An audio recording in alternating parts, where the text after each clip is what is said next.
एक तो तनख्वाह पूछना ही अपमानजनक है।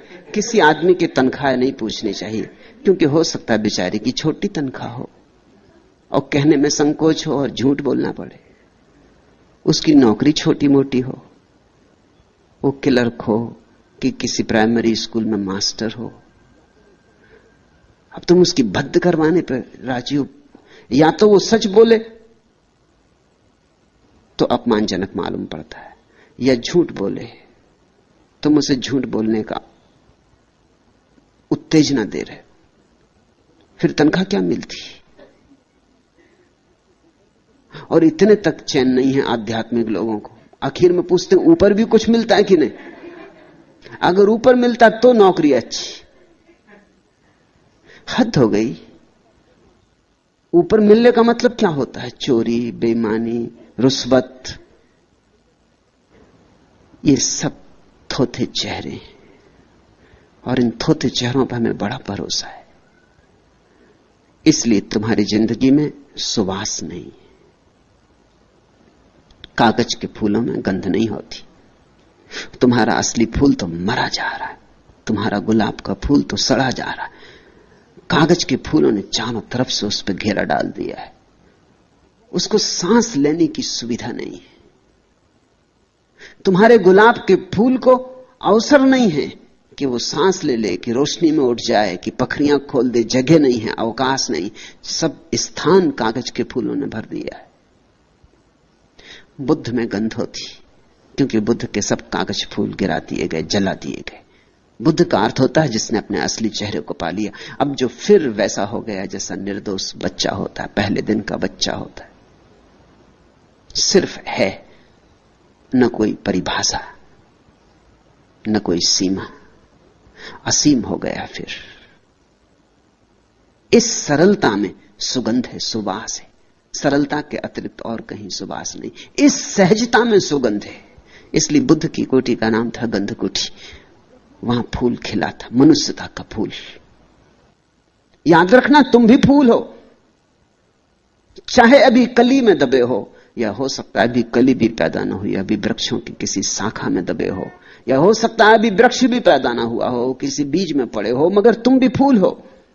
और अपनी सुगंध को खोजना है, और अपनी सुगंध को मुखर करना है, अपनी सुगंध को प्रकट करना है, अभिव्यंजना देनी। जो गीत तुम्हारे भीतर पड़ा है उसे गाया जाना है, और जो नाच तुम्हारे भीतर पड़ा है उसे नाचा जाना है। नाचोगे, गाओगे, खिलोगे तो ही परितृप्ति है।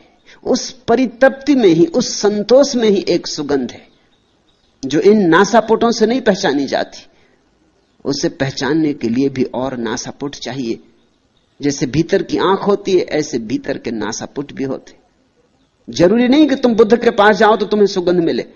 तुम अगर अपनी दुर्गंध से बहुत भरे हो तो शायद तुम्हें बुद्ध की सुगंध का पता भी ना चले। तुम अगर अपने शोरगुल से बहुत भरे हो तो तुम्हें बुद्ध का शून्य और संगीत कैसे सुनाई पड़ेगा। गंध कुटी के चारों ओर जूही के फूल खिले थे। शास्ता ने उन भिक्षुओं को कहा, भिक्षुओं, जूही के खिले इन फूलों को देखते हो? एक फूल तो बुद्ध का खिला था, मगर शायद अभी ये भिक्षु उसे नहीं देख सकते, इसलिए मजबूरी है। और बुद्ध को कहना पड़ा, भिक्षुओं, इन जूही के खिले फूलों को देखते हो? ये सुवासित फूल, इन पर ध्यान दो। इन फूलों में कई राज छिपे हैं। एक तो कि ऐसे ही फूल तुम हो सकते हो, ऐसी ही सुवास तुम्हारी हो सकती है। दूसरा, ये फूल सुबह खिलते हैं, सांझ मुरझा जाते। ऐसा ही ये मनुष्य का जीवन है। इसमें मोह मत लगाना। ये आया है, ये जाएगा। इस पर मुट्ठी मत बांधना। इसके साथ कृपणता का संबंध मत जोड़ना। ये तो आया है और जाएगा। जन्म के साथ ही मृत्यु का आगमन हो गया है।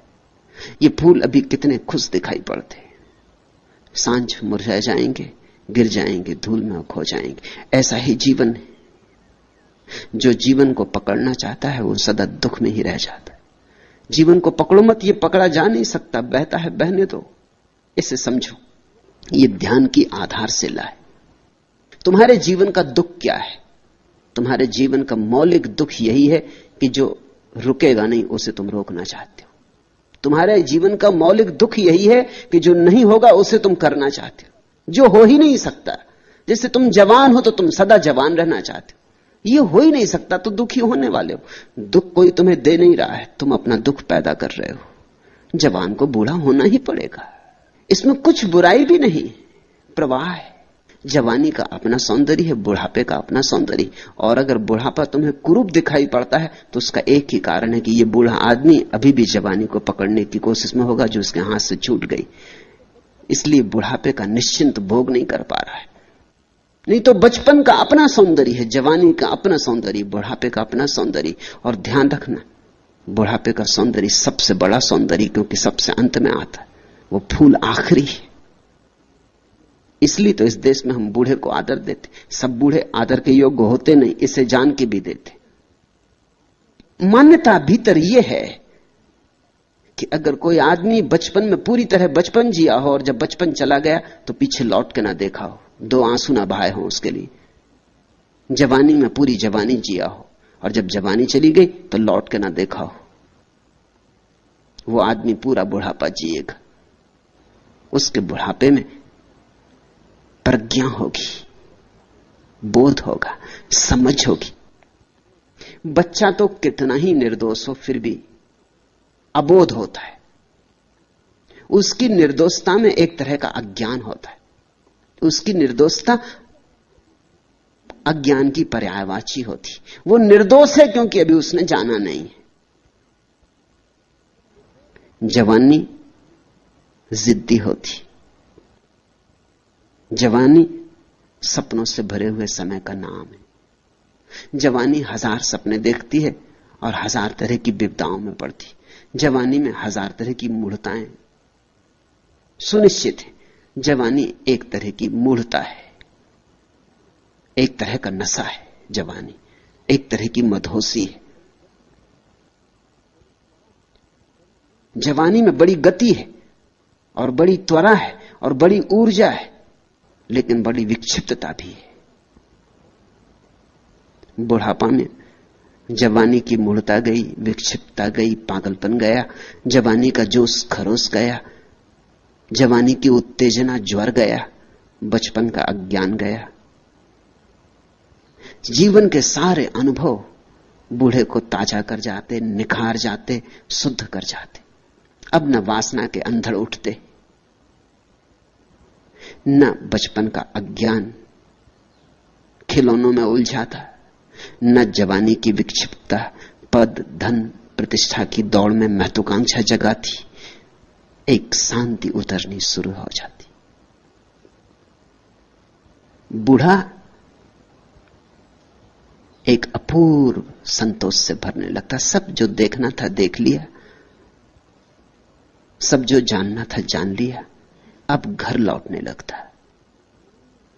लेकिन हमारी तकलीफ यह है कि हम में से बहुत कम लोग बूढ़े हो पाते हैं। बूढ़े हों कैसे? जो बूढ़े हैं वो भी अभी जवानी का विचार करते रहते, बचपन का विचार करते रहते, कहते हैं अरे वो दिन गजब के थे। जो आदमी ये कहे कि जो दिन बीत गए वो गजब के थे, समझना ये आदमी बढ़ नहीं पाया, ये प्रौढ़ नहीं हुआ। क्योंकि अगर वो दिन गजब के थे तो ये दिन और गजब के होने चाहिए, क्योंकि उन्हीं गजब के दिनों के ऊपर खड़े। और जब ये दिन गजब के नहीं है तो वो दिन भी गजब के नहीं हो सकते। जब बुढ़ापे में सौंदर्य नहीं है तो जवानी कैसे सुंदर रही होगी। अगर गंगा सागर में गिरने के करीब गंगा नहीं है तो गंगोत्री में कैसे गंगा रही होगी। बूढ़ा आदमी एक अभिनव सौंदर्य से भर जाता है। उसके सौंदर्य में एक शीतलता होती है, जवानी की गर्मी नहीं। और बूढ़ा आदमी फिर सरल हो जाता है, लेकिन उसकी सरलता में बुद्धिमत्ता होती, बच्चे का अज्ञान नहीं। बुढ़ापा अद्भुत है। और जो आदमी ठीक से बूढ़ा हो गया, न पीछे लौट देखता जवानी को, न याद करता बचपन को, वो आदमी अब मृत्यु में भी उतने ही आनंद से प्रवेश कर सकेगा। क्योंकि बुढ़ापे का डर क्या है कि कहीं मैं बूढ़ा ना हो जाऊं। वो डर यही है कि बुढ़ापे के बाद फिर आखिरी कदम मौत है। तो जवान जवानी में ही रुक जाना चाहता है, सब तरह की चेष्टाएं करता है, किसी तरह पैर जमा के खड़ा हो जाऊं, ये जो नदी की धार सब बहाए ले जा रही, ये मुझे अपवाद की तरह छोड़ दे। तो दुख ही दुख होगा। सुख किसे होता है? सुख उसे होता है जिसकी जीवन से कोई मांग नहीं, जीवन जो करता है उसे स्वीकार करने का भाव है। तथाता में सुख है। जवानी तो जवानी में, बुढ़ापा तो बुढ़ापा। आज किसी का प्रेम मिला तो प्रेम, और कल प्रेम खो गया तो उतना ही शांत भाव। आज महल थे तो ठीक, कल झोपड़े आ गए तो ठीक। लेकिन दुनिया में दो तरह के मूड हैं। अगर झोपड़ा है तो वो चाहते हैं महल होना चाहिए, अगर महल है तो वो चाहते हैं झोपड़ा होना चाहिए। बड़ी मुश्किल है। आदमी जहां है वहां राजी नहीं।